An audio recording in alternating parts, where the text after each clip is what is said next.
It is Friday, September 30th in the MLB, and I'm Austin from Calling a Shot.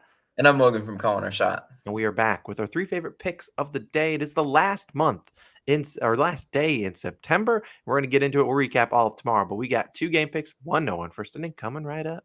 As always, guys, if you're watching this video and you aren't subscribed, just do us a real quick favor. Go down, hit that subscribe button. We are closing in really fast on 40,000 subscribers. So if you want to be a part of the first 40K, please do us that. Yeah, and then we'll have another 40K and then hopefully get up to that 100K milestone one day. But we appreciate everyone that's hitting that subscribe button. Let's recap yesterday. As you guys might have heard yesterday, I'm still in a change of scenery, so I can't pull up, our full recap, but it was a 1 and 2 day. Both of our two game picks did go in the gutter, but our no one first inning clutches up. We're at Nerfy number 101. We did have a 2-0 day in the NFL for maybe the new viewers that maybe just watched our NFL videos and are coming over to the baseball ones. It was a pretty good day last night in the NFL for Thursday Night Football. Now, a couple of videos that you guys might want to check out: college football week 5 best bets. There's a couple college football games tonight and obviously a ton on Saturday. Go check out that video. I'll link it at the end. And then obviously we have our week 4 best bets video for NFL, which swept last week. Go check that video out. It's also posted earlier on the channel, maybe a couple videos ago. We have one new All-Star, Jermaine Phillips. You're the man. Thanks for supporting the channel. We appreciate it. But Logan, I heard you got a New York team today. Who you got? Yeah, I have the same New York team that hurt me a few days ago.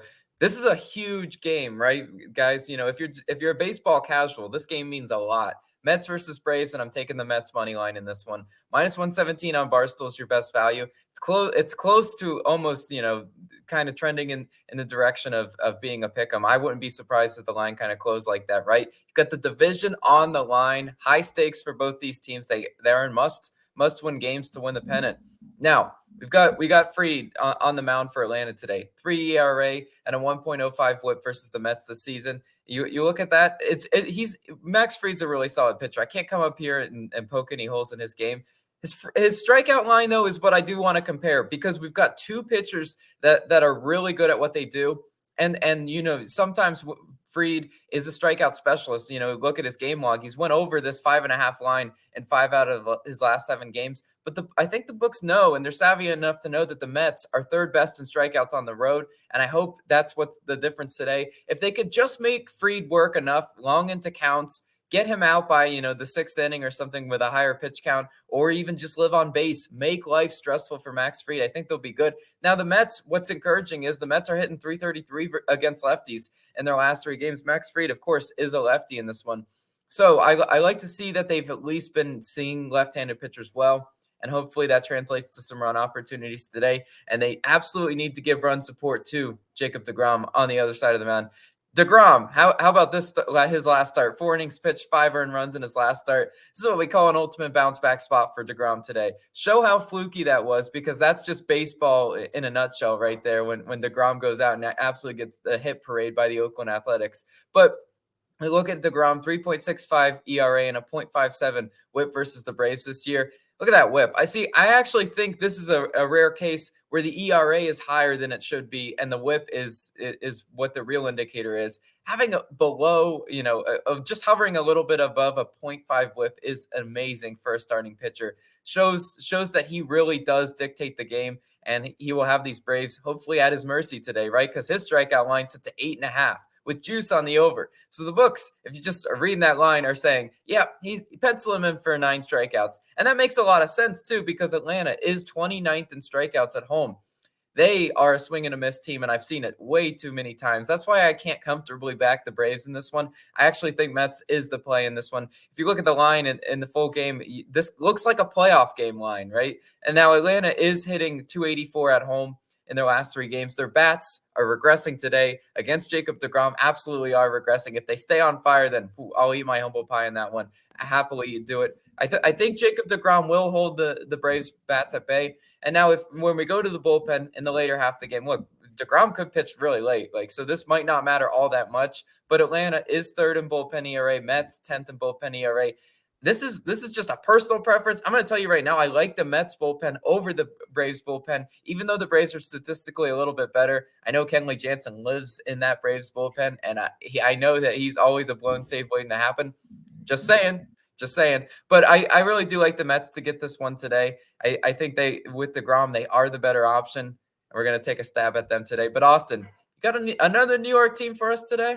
Yeah, before I hop into my pick, now Kenley Jansen reminds me of those people that have been sitting behind home plate that just are smiling into the camera. That's kind of what he does in the bullpen for all the people that bet on the Braves, just smiling at their bets when he comes in. Now, I'm going to go to the other Yankees team, taking Mr. All Rise and the New York Yankees. I'm just taking their team total over 4.5. And I won't lie to you guys, I've been ice cold on MLB. I can't buy a winner, but I'm hoping the Yankees can get it done for me today. Just need 5 runs. Not asking, I'm sort of asking for a lot, but I think they can get it done as they return back home to take on Jordan Lyles and the Orioles. Now, Lyles hasn't been good as of late and hasn't been great since the All-Star break, but a 5.56 ERA and a 1.46 on the whip on the road. Now, Lyles, he's capable of tossing some turkey. So if Mr. Judge goes out there and hits number 62 to pass Roger Maris today, wouldn't surprise me at all. I think it could be pretty likely because he's allowed 19 home runs and 89 innings pitched on the road. And in 5 starts versus the Yankees, a 4.71 ERA and a 1.33 whip. But at Yankee Stadium, he's really struggled. 7.15 ERA and 5 homers allowed in 11 innings pitched. So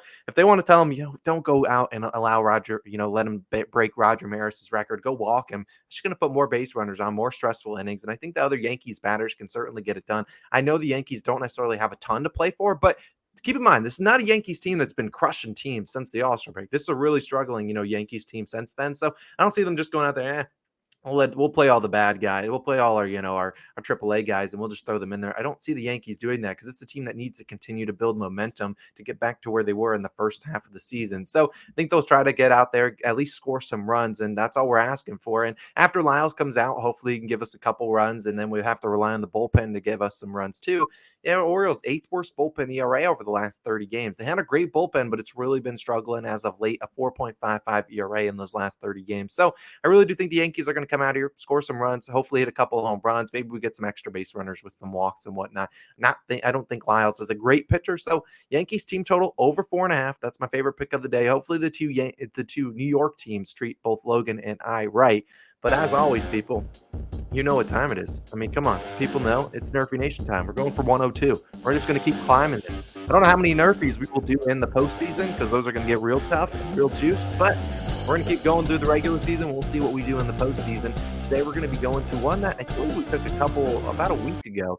We're going to be taking this Giants and Diamondbacks Nerfy minus 130 on Caesars. Now, kind of like yesterday when we took the Brewers and Marlins one, we didn't have odds on FanDuel, so the lines could change. There's no lines on FanDuel. Maybe they come out with like a minus 125, and maybe you pivot to that. Or minus 130 is not terrible. We don't like playing a lot more juice above this. But about 2 weeks ago, or about a week ago, these two pitchers just pitched, and they hit this no-run first inning. Now let's talk about them. On the mound for the Giants will be my man Alex Cobb, 22-4 on no-run first innings, 11 in a row. So he's been really dialed in.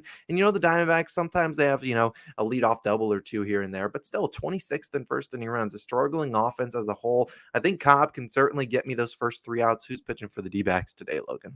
Yeah, we've got Merrill Kelly going, right? Kelly 22-9 on Nerfies this year. And just like Cobb, 5 in a row. We like to see that Merrill Kelly has been better of late. If you look at his Nerfy record, he started the year poor. He's gotten a lot better. San Francisco also 25th in first inning runs. There are not an offense really that scares me all that much in the first inning. Yeah, they could hit the occasional solo home run. But Merrill Kelly's going to have our back today. The over-under set to 7. For what that means, I don't even know. Like, I don't want to talk about totals, but yeah, that's the over-under set to 7. Nerfy Nation, we like this one on paper a lot. We're soaring past 100 now. How about 200? Yeah, I like the way you're talking to me. I like the way you're talking to me. It's the end of September. Let's cash one more Nerfy this month. Then we'll obviously recap all of our Nerfy record, plus our game picks, plus everything else in tomorrow's videos. So definitely be on the lookout for that. We have a couple videos popping up on the screen. Our parlay of the day is about to get typed up, so we'll link it down below in the comment section. We appreciate you guys as always for tuning in. Let's keep running up. Let's have a great end of the month. I know it hasn't been the greatest month, but we're winning some money today. We'll see you guys back again Saturday morning. Check out these videos on the screen, and we'll see you guys then.